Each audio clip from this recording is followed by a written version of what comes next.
Makakalendar naman yan. Sana hindi masyadong madugo para yung aming legislative work ay magawa pa rin namin. Sana mabalansin natin. May mga lumalabas na pong mga anggulo ngayon na ito ay fourth lead na ipabasura ng impeachment court. Nakita mo naman kabaligtaran na nangyari. Di ba? Huwag kayong maniniwala sa mga chismoso at sa mga intrigero. Yan number one rule. Ano ba? Hindi po ba na-invite yung mga prosecution panel? Kasi we heard nandito lang sila sa vicinity ng Senado. Wala pa yung munang administrative matters muna. Yung formalidad. So nag-take out yung presiding officer. Primero nag-ano yung impeachment court, na-organize na. Nag-take out kami. So binigyan ng summons. 10 days yun. All these processes must be observed. Pagkatapos kung nanaisin ng prosecutor na mag-file ng reply, they're given 5 days within which to do so. Pagkatapos, kung merong pre-trial, kung gusto ng partido na pre-trial, kasi sa kamukha ng regular courts, kunwari gusto nila mag-pre-trial. Yung pre-trial kasi is a stage where some parties may want to stipulate something para mapabilis natin, para hindi na masyadong matagal. Kasi gusto lang naman nating makita rito yung matapos natin ng walang masasabi ang taong bayan. Sir, calendar days, paglilinaw ng po is kasama po ang weekend. Simpleng pagbilang ng araw lang po ba yung 10 Talagay ko, yun ang days? nakalagay kasi hindi niya din-distinguish. So calendar days, 10 araw yun. 10 araw na malinis, tuloy-tuloy. Kasama ang Sabado at Linggo. Pero hindi pa naman naibigay yung summons, di ba?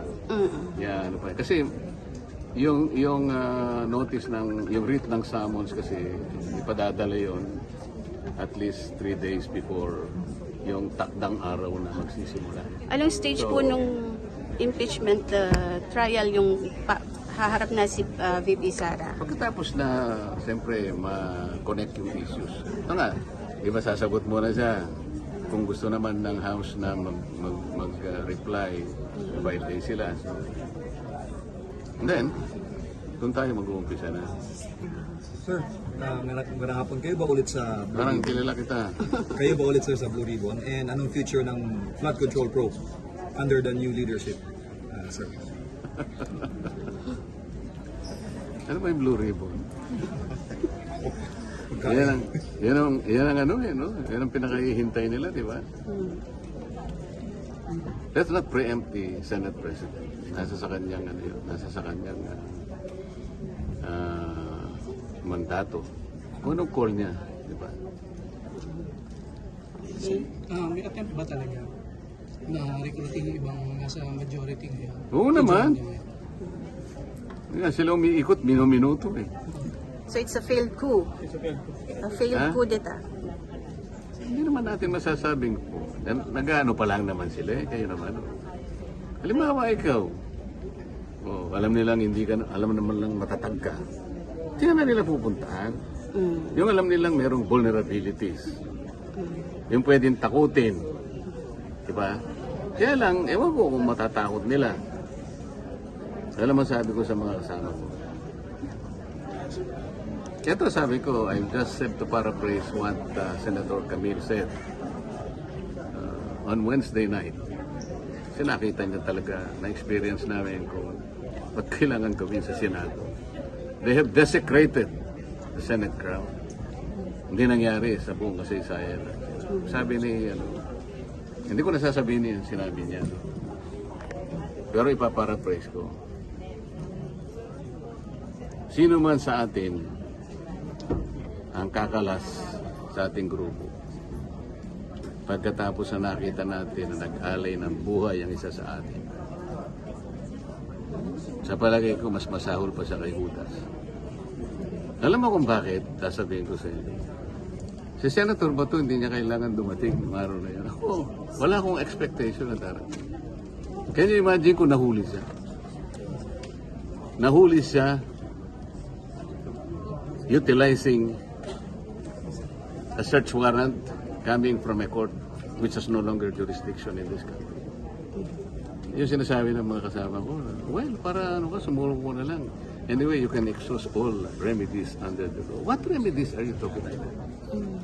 Kung ano ginawa nila kay dating Pangulong Duterte, yun din ang gagawin nila. Do you think makikita pa natin si Senator Bato pagkatapos nilang makuha? Kahit wala na. Kaya sabi ko, hindi niya kailangan pumunta rito. Pero nagpunta siya. Nirisk niya yung buhay niya. Kaya lang namin nakuha dahil sa kanya, wala nang iba. We owe it to himself. Alone and nobody else. Nobody else. Kung hindi siya pumunta, nobody will blame him. Well, buhay niya yun eh. But he chose to do it. Kaya sabi ko sa kasama ko ngayon, sinong walang konsensya ang kakakalas? Yung tao ginawa niya. Gusto mo magpakulong dito? Pwede. Kasi at least domestic law, di ba? You can hire lawyers. Pwede kang makita ng kamag-anak mo, ng asawa mo, ng pamilya mo. Sa dihig, sino tutulong sa iyo doon? Ako nga nakiusap eh. Makita ko lang si PRRT kasi nandun na ako eh. Can you imagine, I request. O sige, kung ano lang, makita ko lang. Kung ayaw nyo kung makausap, wag na. Makita ko lang kahit 5 minutes. So I can wave my hands. Para ipakita ko sa niya, Mr. President, I am here. How are you? Then alis na ako. So, send na Hindi nila ako pinagbigyan. Ganon din ang mangyayari kay Senator Bato. Ngayon, yung mga Pilipinong, lalo na yung mga iba sa inyo,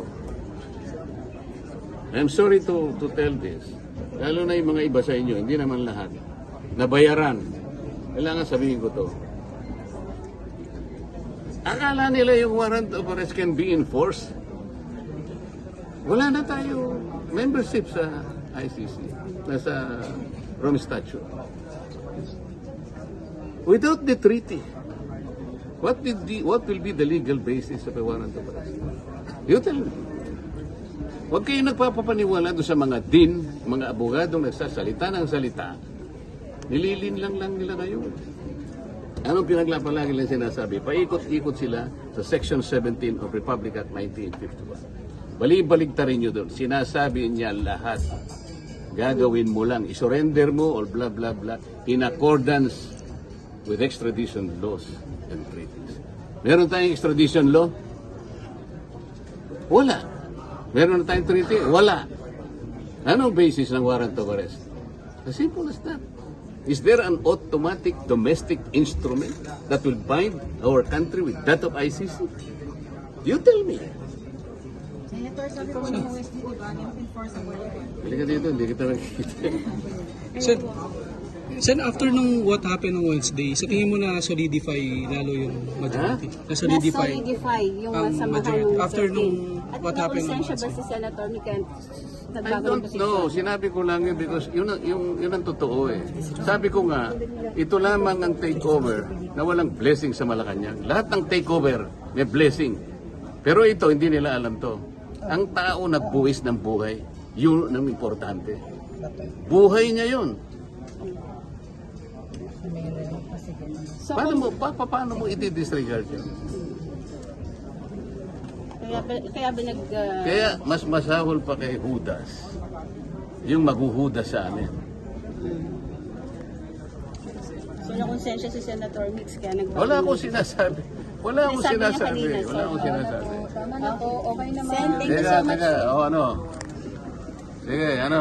Hindi, sabi kanina po ni Senator Mix yun nga parang nakonsensya siya, hindi na gusto yung nangyari sa Hindi, wala kami Senado. pag-uusap ng gano'n. Huwag na kayo magbanggit ng kung sino. Sinabi ko lang yun sa grupo namin. Hindi namin kagrupo ni Senator Nix. Okay? Sir, sorry, yung nangyari po nung Wednesday, nandito din kayo, sir, di ba? Nung nagtutukan. Oo, kaya lang. Nakaupo ako ron. Nag-iisip, bakit kaya nangyari? Nalulungkot ako. Sabi ko, bakit kaya nangyari sa bansa namin ito? Pagkatapos, sari-sari kami raw ang nag-instigate. Kayo ba na? Sino ba ang gaano kayaman ang imagination ng isang tao na kami gagawa, no? Nagkukus kami, in-extend namin ang kukus dahil ang sabi nila darating, tumawag ang House of Representatives. Totoo naman na diniliber nila, sinabit nila yung articles of impeachment. So habang nagbi-briefing kami, hindi pa kami gaano nakakakalahati. Bigla nga, peputukan na, ganito. Diyos ko kako. Natakot din kayo. Hindi ako natakot, nalungkot ako para sa aking bansa. Kailangan bang mangyari? Why? Sir, was the Senate really under attack during the time? What do you think? Kailangan pang nandun yung mga elemento na yon. At sasabihin, meron daw, may kinukuhang susi daw yung ganito. Kung merong problema, bakit hindi ang National Police ang tawagin? Bakit ang BI? Unang-una, anong ginagawa ni Trillanes? Bakit siya magsese? Palagay mo may warrant of arrest. Palagay mo lang. Why is Trillanes the one serving the warrant of arrest? Did you ever ask him? Wala na. Nanonood ako sa inyo. Wala man lang nagtanong sa inyo. Sir, ano po bang authority niyo? Ba't kayo po yung nagsaserve? Did you ever ask him? Wala. Tinanong naman, sir. Oh, ano sagot niya? Ang sagot niya, nandito daw siya kasi in answer to, ano daw po yun, sabi, challenge daw kasi ni Senator Bato. Pag sinabi ni Senator Bato na kumain siya ng tayo, kakain siya ng tayo? Thank you.